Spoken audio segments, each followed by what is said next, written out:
Telegram နောက်ဆုံးထွက် version အကြောင်းပြောလိုက်ကြစို့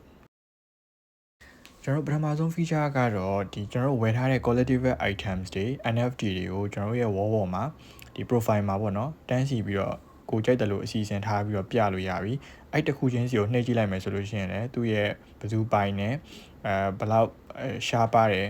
ပြီးတော့သူ့ရဲ့အကြောင်းအဲ့ဒါတွေအကုန်လုံးကိုတစ်ခါတည်းကြည့်လို့ရမယ်ဆိုတော့ဒီ feature ကလည်းအရင်မိုက်တဲ့ feature တစ်ခုဖြစ်တယ်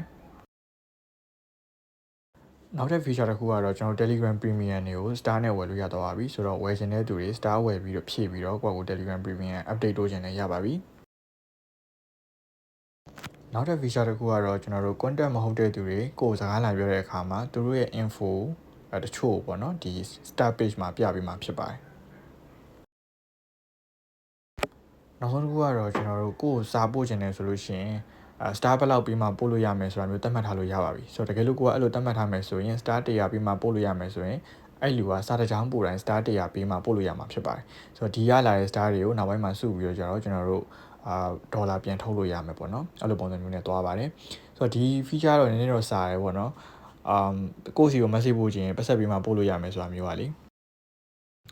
အဆုံးထိကြည့်ရှုပေးတဲ့အတွက်ကျေးဇူးအများကြီးတင်ပါတယ်Telegram service တွေဝယ်ယူခြင်းနဲ့ဆိုလို့ရှိရင်ကျွန်တော်တို့ရဲ့ channel ကနေတစ်ဆင့်ဆက်သွယ်လို့ရပါတယ်